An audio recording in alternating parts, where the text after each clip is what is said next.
The interview was a major contribution to making my parents' relationship worse and has since hurt countless others. Buckingham Palace has never been free from shocking headlines, not even for a day.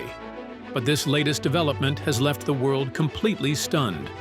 In a move no one saw coming, King Charles publicly apologized to Princess Diana's sons. That alone was unexpected. But what truly shocked the public was how Prince William and Prince Harry responded. Their reaction caught everyone off guard. However, the bigger question now is, why has King Charles chosen to apologize 3 decades after Diana's death? And what could this mean for the future of the monarchy?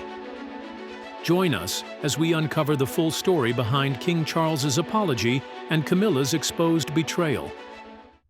King Charles's shocking apology to his sons.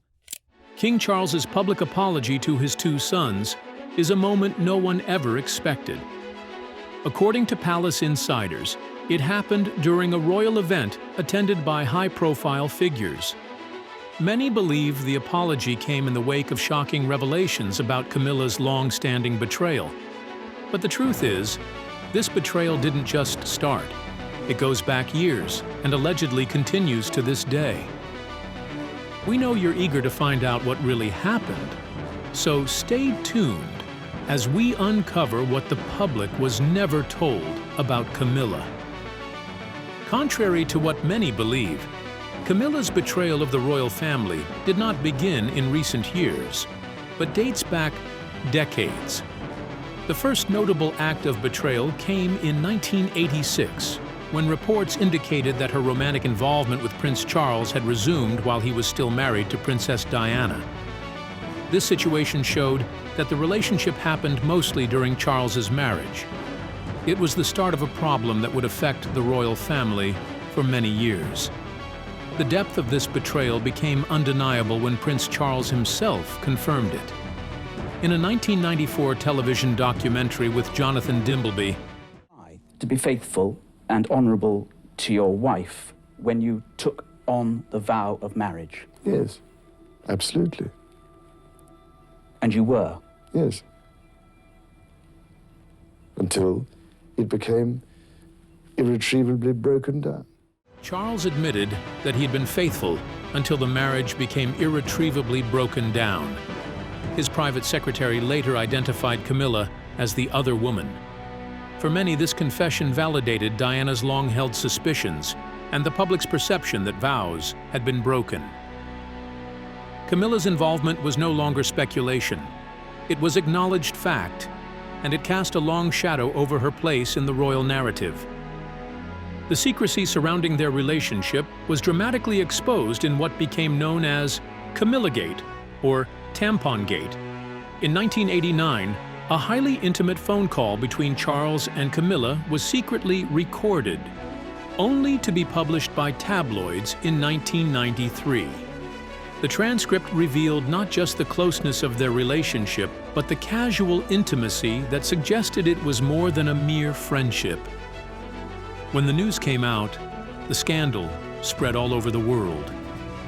It was embarrassing for the royal family and felt like a painful betrayal for Diana. Diana also talked about this feeling of betrayal in her well-known 1995 BBC Panorama interview. On November 20th, she declared that there were 3 of us in this marriage, so it was crowded, a remark that directly referenced Camilla's continued role in Charles's life. Diana didn't just open up. She pointed directly at the relationship that had quietly broken her marriage. Her honesty made it clear to the world. Camilla wasn't just someone in the background. She was a key reason why things fell apart between Charles and Diana. But here's where things get even more surprising. It was later revealed that Charles and Camilla had restarted their affair as early as 1986, while Diana was still trying to hold the marriage together. This wasn't just a rumor. Biographies and insider accounts confirmed it. For many people, that timeline changed everything. Camilla wasn't seen as just a friend, rather as the symbol of a royal betrayal that damaged the image of a loving husband and wife. As time went on, Charles and Camilla tried to make their relationship more accepted, but every move they made seemed to bring back old pain. Their first public appearance together in January 1999, outside London's Ritz Hotel, was supposed to be a big moment. Instead, many saw it as a painful reminder of Diana's heartbreak. What was meant to look like progress ended up feeling like disrespect to her memory. Even within the royal household, Camilla's presence was controversial. Queen Elizabeth herself did not publicly meet Camilla until June 2000 at a private party. This long delay was telling, signaling not only the monarch's reluctance, but also the sensitivities that Camilla's presence stirred within the family. It underscored the view that her role was not universally welcomed, and some considered this distancing an indirect acknowledgement of the damage already done. The controversy persisted even at the wedding of Charles and Camilla in 2005. The couple married in a civil ceremony at Windsor Guildhall, but the Queen chose not to attend the ceremony itself, though she did attend the church blessing afterward. This absence was interpreted as a subtle yet powerful signal of lingering institutional discomfort. The Queen's decision showed that the marriage was still seen as a betrayal and too sensitive to be handled like a normal royal wedding. More problems came up about religion. Getting the church blessing was not easy because people argued about whether divorced people should get married again in the Church of England. A senior bishop even said Charles and Camilla should say sorry to her ex-husband before getting the blessing. This showed that many people saw their marriage as a moral issue and a public sign of betrayal. Titles, too, reflected the weight of past actions. After her marriage to Charles, Camilla deliberately chose not to use the title Princess of Wales, instead adopting Duchess of Cornwall. This was seen as a gesture of respect toward Diana, but it also served as an admission of sorts. The fact that people were so careful is just proof of how much the affair had hurt the public's feelings and how Camilla's presence was still tied to that sense of betrayal. Decades later, allegations of betrayal continued to surface. In 2023, Prince Harry alleged in his memoir and interviews that Camilla leaked private conversations to the press in order to change her public image. He even described her as dangerous, suggesting she prioritized reputation over family trust. While the palace did not officially respond, many interpreted these allegations as evidence of another form of betrayal, this time within the family itself. Of course, not everyone accepted Harry's portrayal. Figures such as former royal butler Grant Harold disputed the claim, noting that they had never witnessed Camilla acting against Harry. Other commentators described cordial relations between Camilla and the princes. Still, Harry also revealed that both he and Prince William had asked their father not to marry Camilla. You and your brother both directly asked your dad not to marry Camilla. Yes.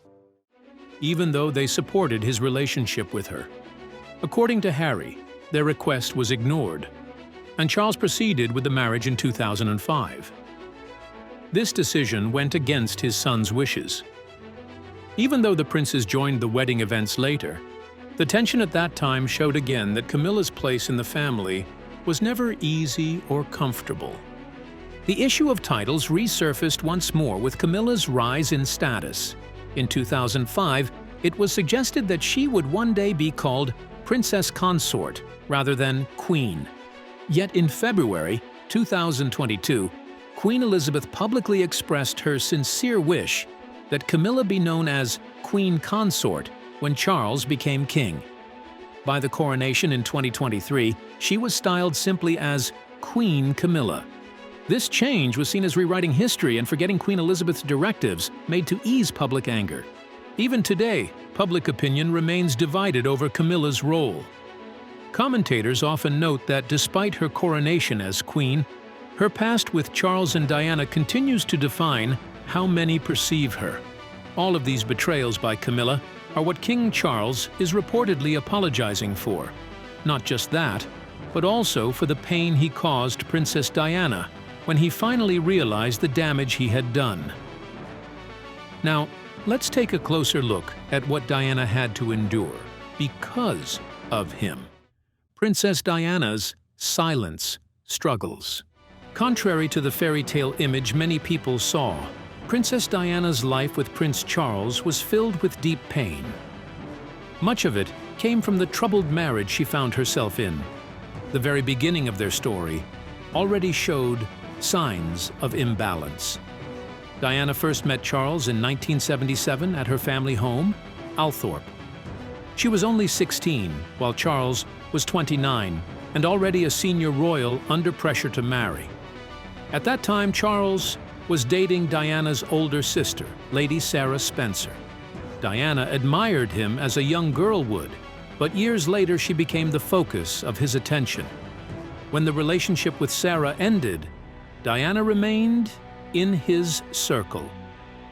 Charles did not seem drawn to Diana out of love, but rather because she looked like the right choice for a royal bride. She was young, innocent, and came from the right background, which made her suitable. For Diana, this meant the foundation of her relationship was never based on deep affection, but more on duty and expectation. The courtship that followed moved at a speed Diana was not prepared for. In 1980, Charles started courting her more seriously, and within 6 months, they were engaged. For the young Diana, this felt sudden and overwhelming. She later admitted she hardly knew Charles at all when he proposed. One day, she was working at a nursery and enjoying a quiet life, and the next, she was being presented as the future Princess of Wales. What many thought was a romantic proposal was actually shaped by royal pressure. The Crown wanted Charles to marry, and Diana became the answer. Instead of enjoying time to know one another, the couple was pushed into a future Diana did not fully understand. From this point, she already felt her feelings and comfort mattered less than the image of the monarchy. This lack of warmth became even clearer during their official engagement interview in 1981. A reporter asked if they were in love. Diana quickly replied, "Of course." Charles then added the infamous line, "Whatever in love means." To Diana, this was not just a careless answer. It was a public sign that their love did not mean the same to him as it did to her. That remark cut deep, and though the world laughed it off, Diana carried it as a wound. Millions of people saw the interview, but few understood the personal hurt that came with those words. For Diana, this was one of the first times she realized how distant Charles could be. The wedding day, July 29, 1981, looked like a dream to the world. The beautiful young bride walked down the aisle in front of a global audience of hundreds of millions. But for Diana, it was not the happiest day of her life. Just before the wedding, she discovered Charles had given Camilla Parker Bowles a bracelet as a gift. This discovery shook her completely. She thought about whether she should even go through with the marriage, but felt she had no choice. Later, she admitted she saw that day as the worst day of my life. Instead of joy, she felt betrayal and loneliness. While the world cheered, Diana was left in tears inside. But what came next was even more heartbreaking. Just when Diana thought things couldn't get worse, the truth hit harder. Princess Diana eventually realized that Charles's relationship with Camilla had never truly ended. Many brides expect loyalty after marriage, but Diana soon faced the truth that Charles's heart was elsewhere. Even as she tried to adjust to her new role, Camilla remained in the background. By the mid-1980s, their bond had turned back into a full affair. Diana was devastated. In 1989, she even confronted Camilla directly, saying she knew everything. Charles did not stop or even seem ashamed. For Diana, living with the knowledge that her husband was emotionally tied to another woman was crushing. The neglect also took a heavy toll on Diana's health. She suffered from depression, bulimia, and even harmed herself. Royal life came with constant pressure, and instead of support, she often met silence from Charles. In her famous BBC interview in 1995, Diana explained how alone she felt, saying she was left without help when she needed it most. The lack of care from Charles during her darkest battles left Diana broken. Her suffering was made worse by humiliations in the press. In 1992, tapes of Diana's private phone conversations with her friend James Gilby leaked, creating what became known as Squidgygate. That was painful enough, but the blow was even harsher in 1993 when Camilla-gate came out. The world now knew what Diana had endured for years. In December 1992, Prime Minister John Major announced to Parliament that Charles and Diana were separating. For Diana, this was another moment of abandonment. Charles had made the split official, leaving her to face the media storm alone. The palace managed the story, and many times Diana was portrayed as unstable, while Charles was painted as the victim of a difficult wife. She felt betrayed not only by her husband, but by the institution she had served. The final divorce in August 1996 did not bring Diana relief. She received a large settlement, but she was stripped of her title, Her Royal Highness, and most of her royal duties. Diana, who had given so much to her role, felt the loss was devastating. Charles, on the other hand, could now continue openly with Camilla. Diana was left to start again. During and after the separation, Diana also faced a media war. Charles's supporters worked hard to shape the story in his favor.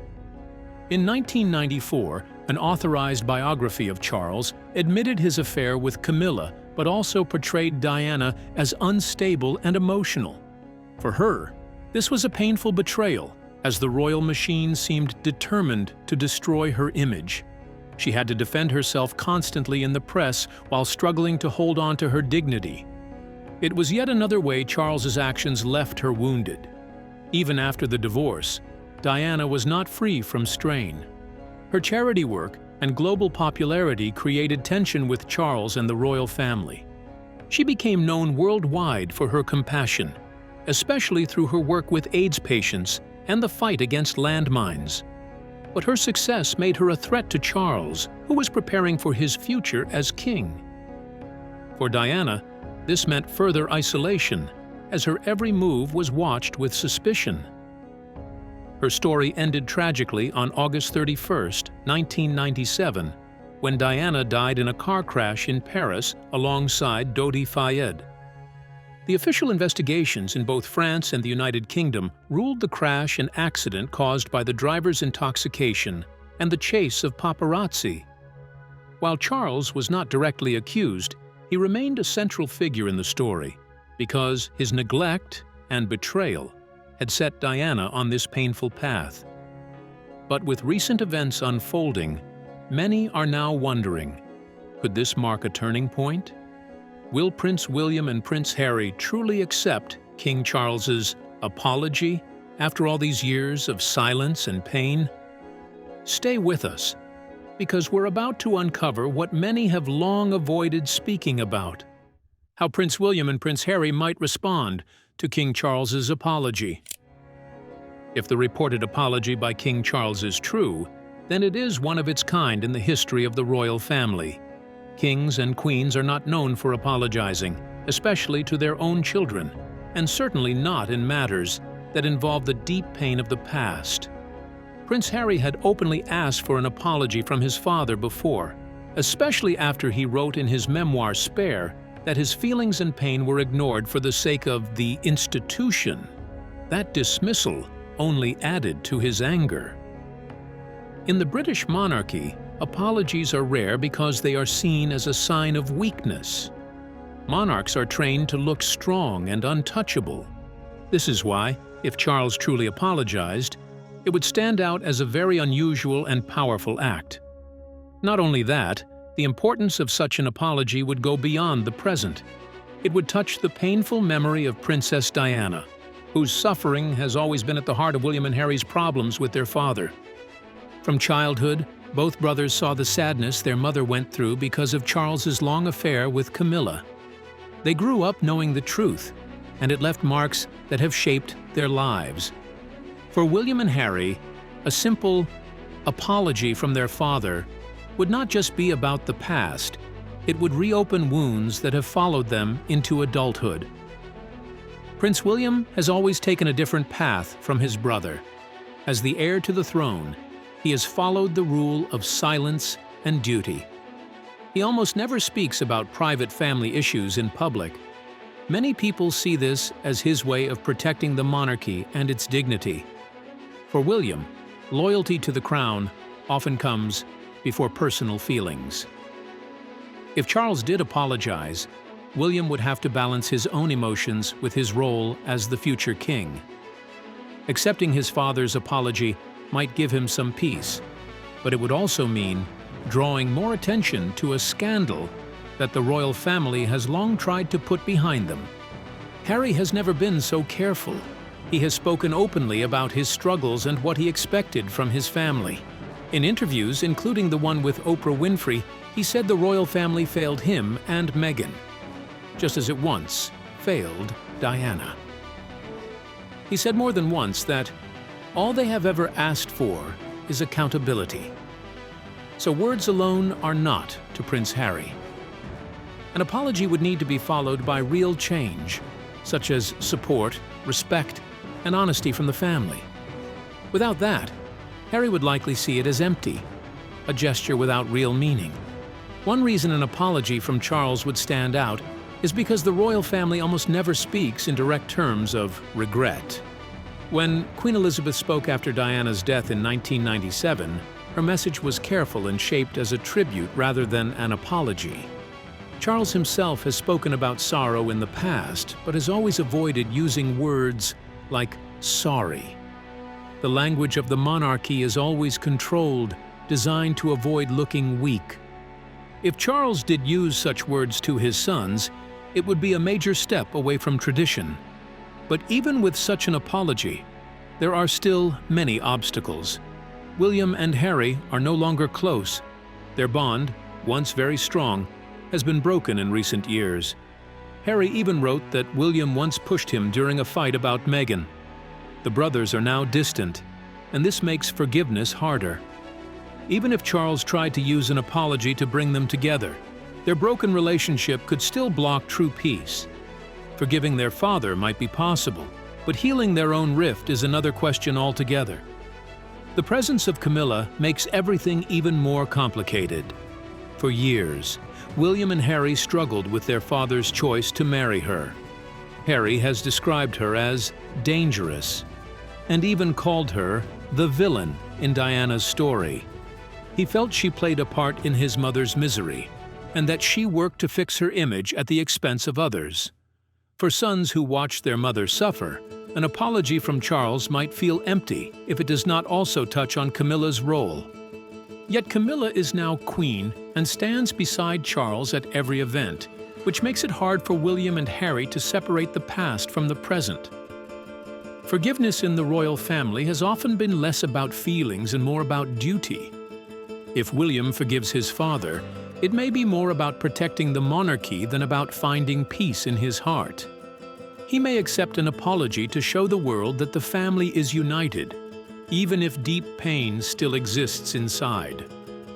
Diana is still loved all over the world, and people remain sympathetic to her story. Forgiving their father could help William and Harry make the public see Charles differently. Their children also influence how both William and Harry think about moving forward. Both Prince William and Prince Harry are fathers now, and they want to give their children a sense of family that they themselves lost too early. William often says that he keeps Diana's memory alive for George, Charlotte, and Louis.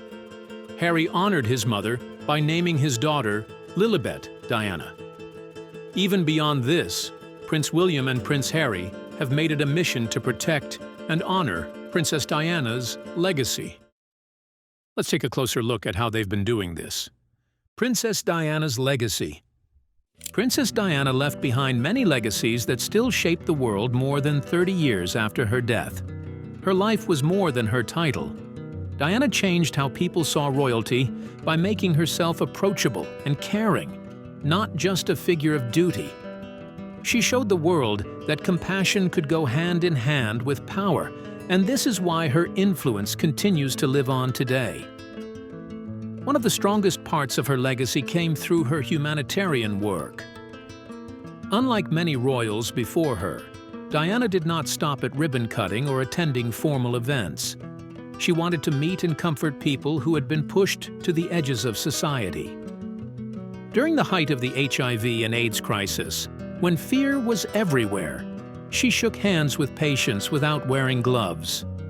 At that time, many believed the disease could spread through touch, and her actions sent a powerful message that broke the stigma.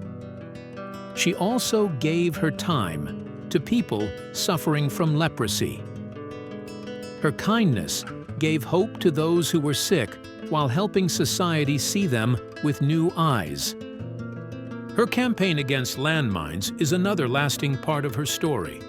In 1997, Diana walked through a cleared minefield in Angola, wearing protective gear, and the pictures of that moment were seen all over the world. Her support for the cause helped push global leaders toward the Ottawa Treaty, which aimed to ban landmines.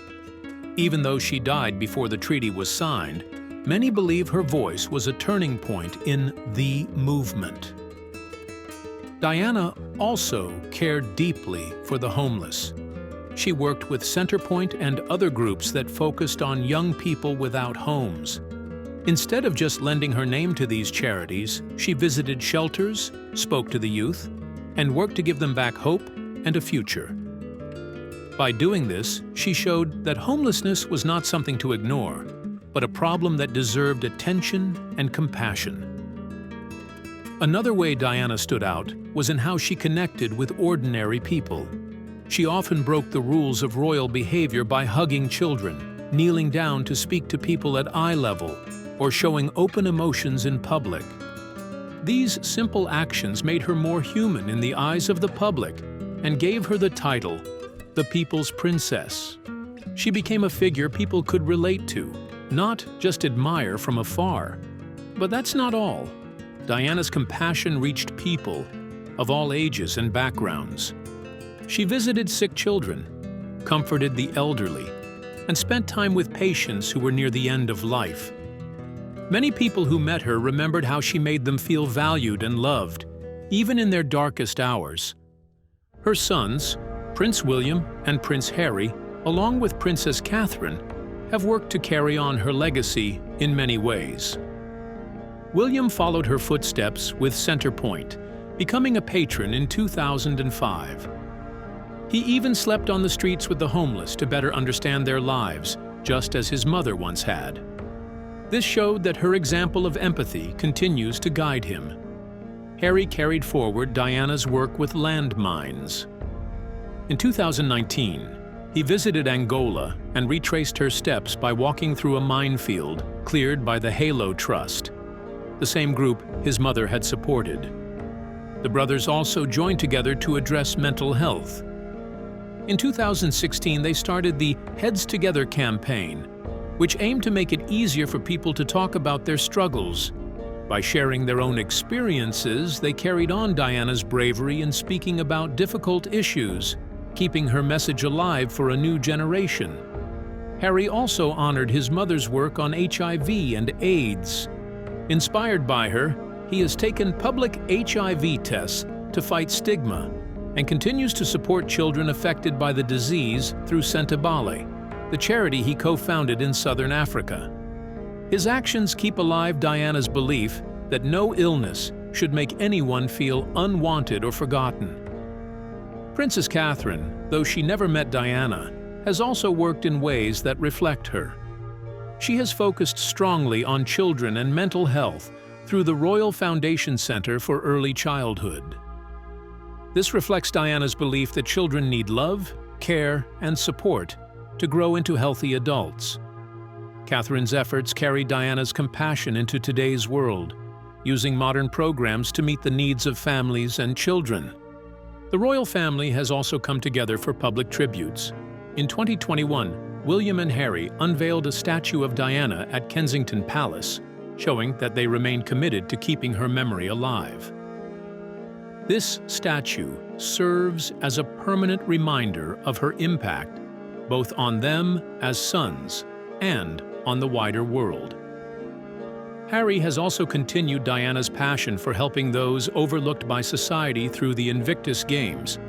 This international event gives wounded and sick servicemen and women a chance to compete, rebuild confidence, and show strength. It reflects Diana's ability to see dignity in everyone and her commitment to lifting people who faced hard times. William has expanded his mother's focus on mental health into new areas by supporting emergency workers. He has spoken openly about the trauma faced by people in demanding jobs, shining light on struggles often kept quiet. In this way, he continues Diana's work of breaking down the silence around mental health. Together, William, Harry, and Catherine have kept Diana's humanitarian spirit alive on a global scale. Do you think King Charles's apology to Diana's sons will change anything? Share your opinions with us in the comments section. If you enjoyed the video, like, share, and subscribe to our channel. Also, click the following video on your screen, and you will enjoy it.